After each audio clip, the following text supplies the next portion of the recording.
You're in the team with Jerry and Hugo. You're all left-handed players. Yes, I know. We said we're the left-handed team, yeah. Do you think that's maybe going to give you a bit of a... What I love about this city is we celebrate our multicultural, and I tell you what, we have some good Filipino whānau in the building tonight, ladies and gentlemen. By so far and away the best in your sport from your country, out on your own like that, does that bring pressure with it, or can you enjoy that? Well, I think it's such a privilege. The Billion-Peso Showdown, the day Alice Eala turned down a fortune and rewrote Philippine sports history. Picture this moment if you will.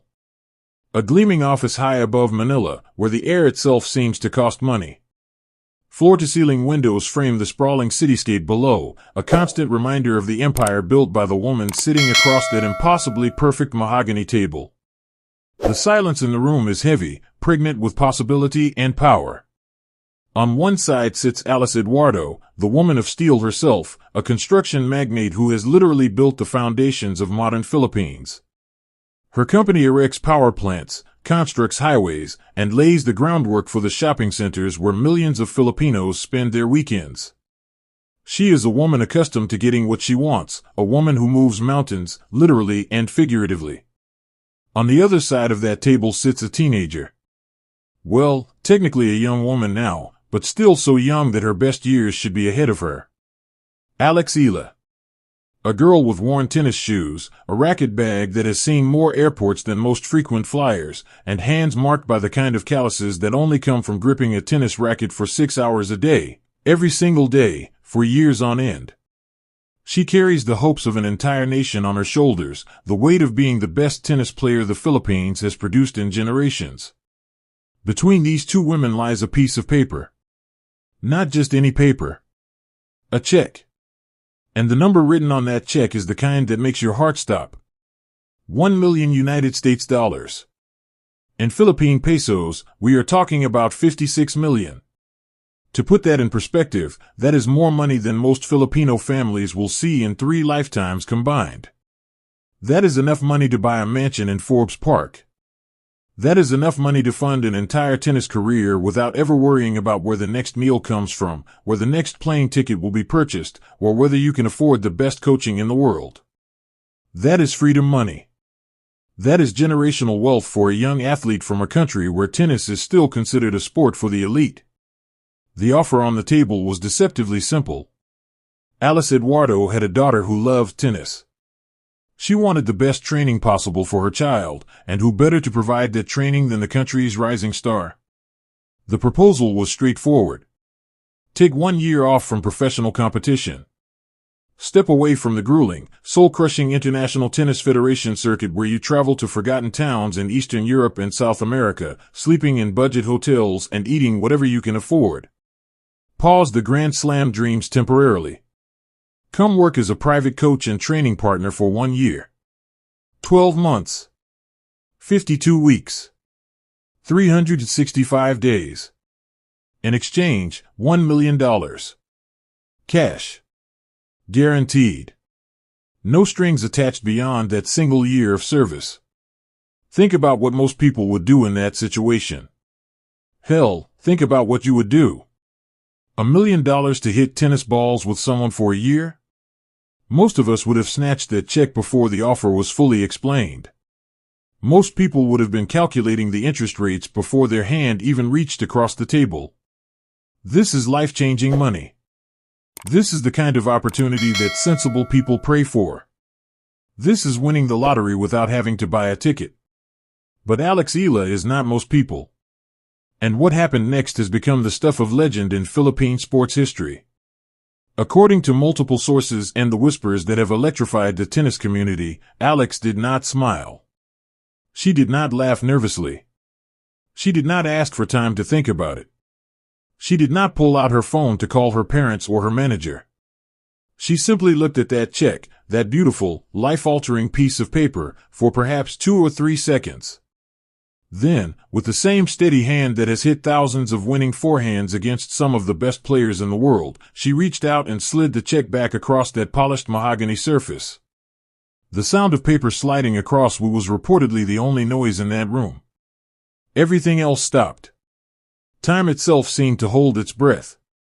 Then Eala looked Alice Eduardo directly in the eyes, and she spoke exactly 10 words. Just 10 words. But those 10 words would change everything. Those 10 words would define her character more than any championship ever could. Those 10 words would echo through Philippine sports history. The room went silent. Not the comfortable silence of contemplation, but the shocked silence of disbelief. Alice Eduardo's assistants froze in place. Her advisors exchanged glances that screamed confusion. This was not how these meetings went. This was not how business was conducted. When Alice Eduardo made an offer, people accepted. When she opened her checkbook, hands reached out to receive. That was the natural order of things in the world of money and power.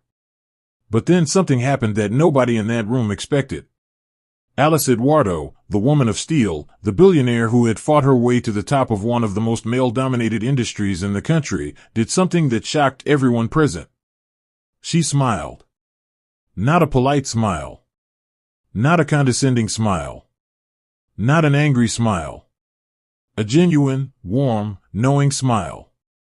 The kind of smile that says, I recognize something in you that I see in myself.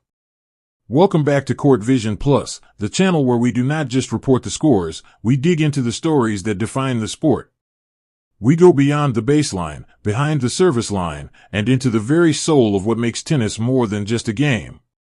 Today we are bringing you what might be the most important story in Philippine tennis history, a story that transcends sports and speaks to something fundamental about character, integrity, and what it means to be truly great. This is not just about tennis. This is about what happens when an unstoppable force meets an immovable object. This is about the day a teenager taught a billionaire that some things in this world cannot be bought. So buckle up, because this story has more twists than a Rafa Nadal forehand, and it is going to leave you thinking long after this video ends. To truly understand the magnitude of this moment, you need to understand both of the players involved. This was not just a random encounter between a wealthy businesswoman and a young athlete. This was a collision of two completely different philosophies, two different ways of viewing success, two different approaches to life itself.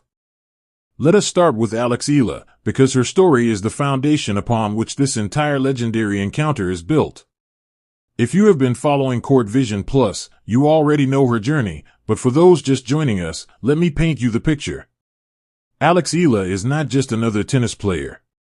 She is the girl who left everything behind to chase an impossible dream. At an age when most kids are worried about high school exams and what to wear to prom, Alex was living alone in Spain, training at the legendary Rafa Nadal Academy in Manacor. And let me tell you, Manacor is not some luxury resort. It is cold, it is windy, and the training is absolutely brutal. This is the academy that has produced some of the toughest competitors in tennis history, because Rafa Nadal does not believe in shortcuts. He believes in suffering. He believes in grinding. He believes in earning every single point. Alex embraced that philosophy completely. She spent years away from her family, missing birthdays and holidays, enduring injuries that would have ended lesser careers, battling through the loneliness that is the constant companion of every professional tennis player. Because here's what most people do not understand about tennis at the professional level, it is one of the most financially brutal sports in existence.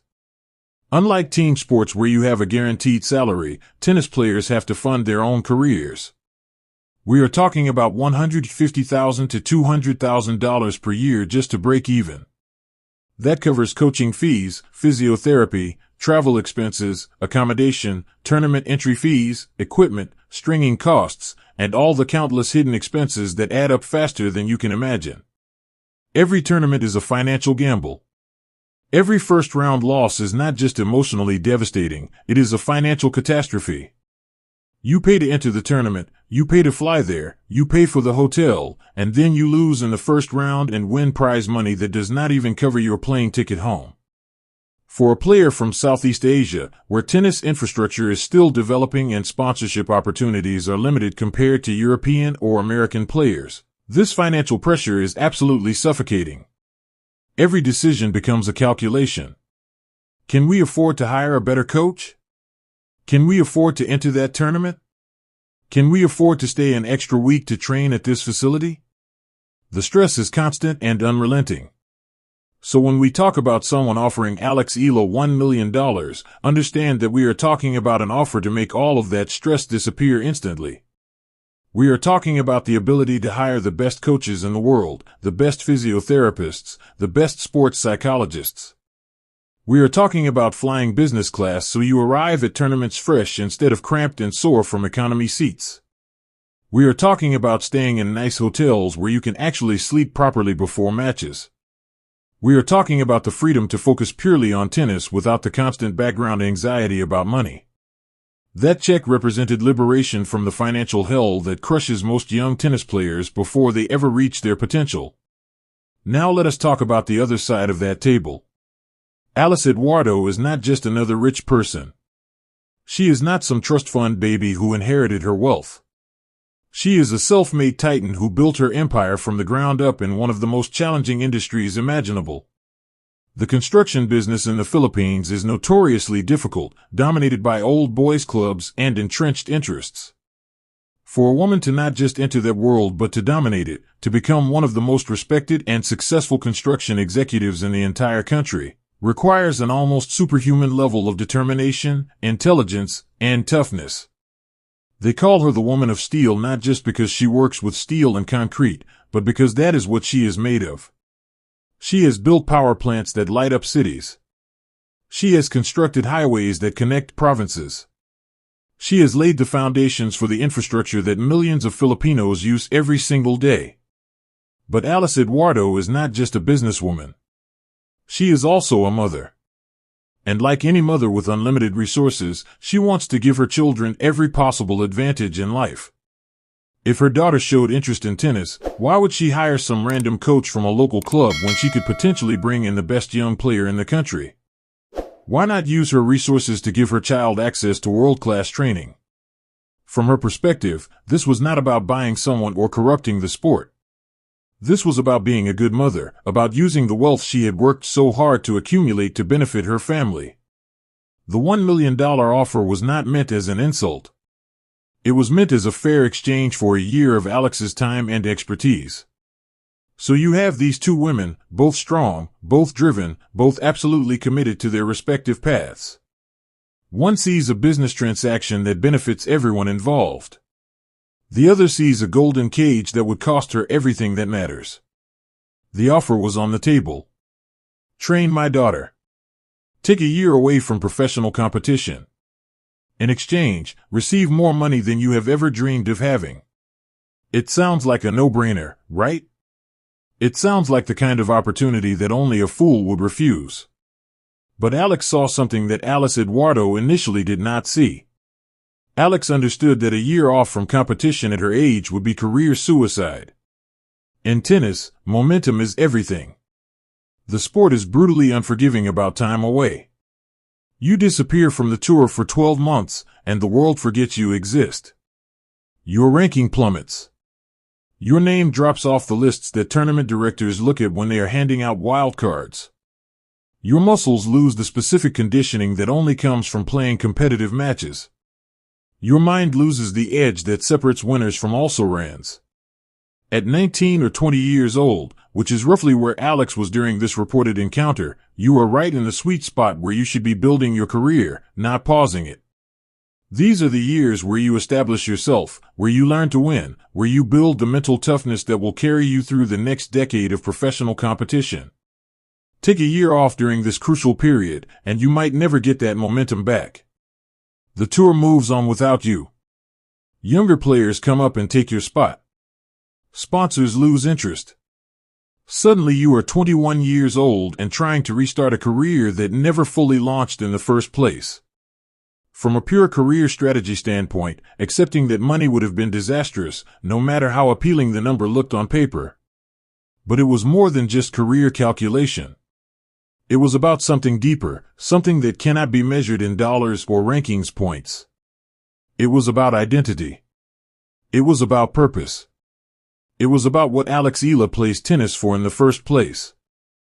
Just sit with that for a moment. She did not say no out of arrogance.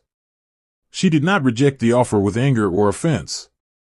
She acknowledged the incredible value of what was being offered, recognized that it was enough money to change someone's life, and then redirected it toward a better purpose. She turned a business transaction into a lesson about charity and priorities. Think about the wisdom in that response. Alex Eala knows she is privileged compared to many young athletes in the Philippines. Yes, she has struggled financially. Yes, she has made sacrifices. But she has sponsors who believe in her. She has the support of the Rafa Nadal Academy. She has a family that, despite not being wealthy, has moved heaven and earth to support her dreams. She has opportunities that most young Filipino athletes can only fantasize about. But she also knows something else. She knows that right now, at this very moment, there are thousands of kids all over the Philippines hitting tennis balls on cracked public courts with rackets held together by duct tape. She knows there are talented young players who will never get a chance because they cannot afford even the basic equipment, let alone international travel and coaching. She knows there are kids with more natural talent than half the players on the professional tour who will never be discovered because they were born in the wrong neighborhood or the wrong economic class. By pushing that check back across the table and suggesting it go to someone more deserving, Alex was saying something profound. She was saying that she is not in this for the money. She was saying that her time, her dreams, her destiny are not commodities to be purchased. She was saying that she is an athlete, not a private tutor for the wealthy. She belongs on the professional tour, representing her country on the biggest stages in tennis, not hitting balls in someone's private court no matter how nice that court might be or how good the pay is. This is where the story takes its most interesting turn, because usually when you tell a billionaire no, especially when you do it by refusing an extraordinarily generous offer, things get frosty very quickly. Egos get bruised. Doors slam. Relationships sour. The person with the money tends to take rejection personally, to feel insulted that their wealth could not solve the problem or get them what they wanted. But that is not what happened in this room. According to everyone who has discussed this meeting, the silence after Alex's refusal was profound. Alice Eduardo sat there, looking at this young woman who had just turned down more money than most people see in a lifetime. The rejected check sat on the table between them, suddenly looking less like an opportunity and more like a test that had just been passed. And then Alice Eduardo smiled. Not a forced smile.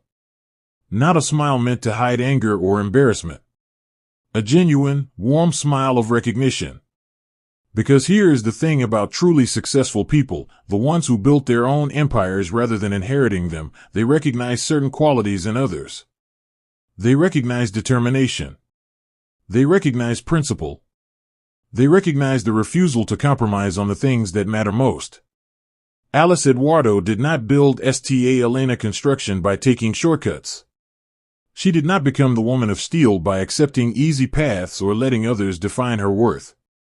She fought for every contract, proved herself in a male-dominated industry, and built her reputation on the foundation of her own competence and integrity. When she looked at Alex Eala refusing that $1 million check, she was not seeing disrespect or foolishness. She was seeing a younger version of herself. She was seeing the same fire that had driven her to succeed against all odds. She was seeing someone who understood that some things are more valuable than money, that some dreams cannot be purchased, that integrity is not for sale.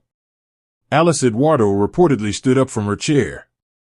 She did not snatch the check back in anger. She did not storm out of the room. She did not have her assistants escort Alex out with cold efficiency.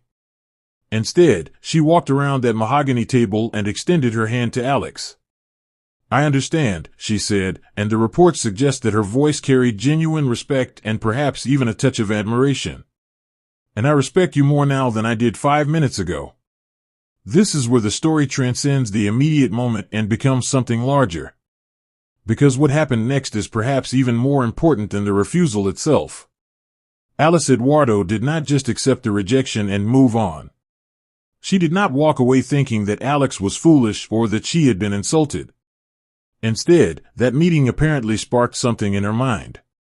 She realized that if she truly wanted to help Philippine tennis, if she genuinely wanted to make a difference in the sport and honor the integrity that Alex had just demonstrated, she needed to think bigger. She needed to look beyond buying one player's time and instead invest in the infrastructure that creates players like Eala. And this is where the story intersects with documented reality, because while the dramatic boardroom meeting might have elements of legend and embellishment, what is absolutely true and verifiable is what Alice Eduardo did next. She put her money where it would have the most impact. She funded the construction of the Alice G. Eduardo Tennis and Aquatic Center at the National University in Laguna. This is not some small donation or token gesture. This is a world-class facility with professional-grade courts, proper lighting, locker rooms, training facilities, everything that young athletes need to develop their skills. This is the kind of infrastructure that creates opportunities for hundreds of young players, not just one. Think about what that means. Instead of buying 1 year of one player's time, Alice Eduardo built something permanent. She created a legacy facility where the next Eala can train. She put her resources into the community, into the grassroots development of Philippine tennis. She understood that the best way to honor Alex's refusal was not to be offended by it, but to be inspired by it. So maybe, just maybe, those 10 words that Alex spoke did more than save her own career. Maybe they inspired a billionaire to think differently about how wealth can be used. Maybe they sparked a realization that the best investments are not the ones that buy individual talent, but the ones that create opportunities for everyone. This story has gone absolutely viral in the Philippine sports community and increasingly in international tennis circles, and it is worth asking why. Why does this particular story resonate so powerfully? Why are you watching this video right now? Why has this encounter become legendary? And in the process, she taught a billionaire and all of us watching that passion is the one form of currency that cannot be inflated, devalued, or counterfeited. Real passion, real dedication, real love for what you do, those things are priceless in the truest sense of the word. They have no price because they cannot be bought or sold. They can only be earned through sacrifice and maintained through integrity. So here we are at the end of this incredible story, and I want to pose a question directly to you. If a billionaire walked up to you right now and put a check for $1 million on the table in front of you, and all you had to do was give up your dream for 1 year, would you take it? Be honest with yourself. Do not give me the answer you think sounds good. Really think about it. $1 million. 56 million pesos. Financial security for life. All your money problems solved instantly. All you have to do is pause your dream for 12 months. It is easy to sit here and say we would all be like Alex, that we would all push the check back and walk away with our principles intact. But when those zeros are actually staring you in the face, when you can almost feel the weight of that money in your hands, when you start calculating what it could buy and how it could change your life, the knees get weak. The resolve gets shaky. The practical voice in your head starts making very convincing arguments about why taking the money is actually the smart thing to do. That is what makes Eala special. That is what elevates this story from an interesting anecdote to a defining moment in Philippine sports history. She had to make that choice in real time, with real consequences, and she chose the harder path. She has a court vision that sees beyond the immediate payoff. She sees the trophies that have not been won yet. She sees her name in the history books. She sees herself at Wimbledon, at the US Open, at Roland Garros, competing on the biggest stages in tennis. And she understood that you cannot get to those places by taking shortcuts, no matter how lucrative those shortcuts might be. This story, whether it happened exactly as reported or has been enhanced in the retelling by the natural process of legend making, captures the essence of who Eala is. She is the girl who said no to the easy way out. She is the athlete who gave the money back because she knew her journey was worth more than any check. She is the competitor who understands that some victories are won not on the court but in the choices we make when nobody is watching, when we could take the easy path and nobody would blame us, but we choose the hard path anyway because that is who we are. And that is why she is our champion. Not because of her ranking or her titles, though those will come in time, but because of her character. Because she showed us that it is still possible to be that person, the one who cannot be bought, the one who values principle over profit, the one who plays for something bigger than a paycheck. Now I want to hear from you in the comments section below. Would you have taken that $1 million check? Yes or no? And more importantly, why? What do you think about Alex's decision? Was she smart to turn it down, or do you think she should have taken the money and used it to fund her career? Let's get a real conversation going here. No judgment, just honest opinions. I want to know what you all think about this incredible story. And if this story moved you, if it made you think differently about success and integrity and what really matters in sports and in life, then do me a favor and smash that like button.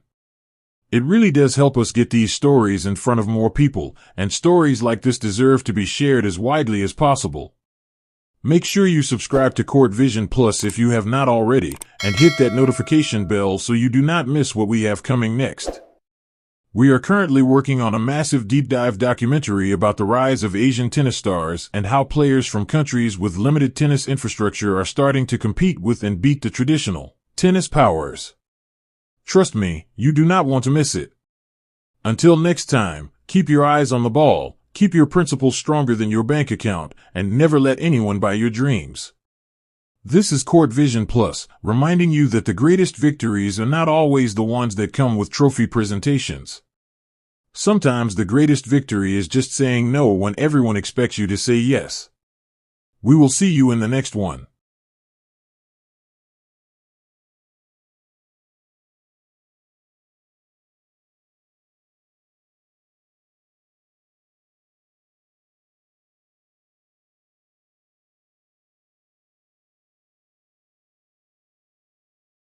Well, you're looking for a second week at the Australian Open?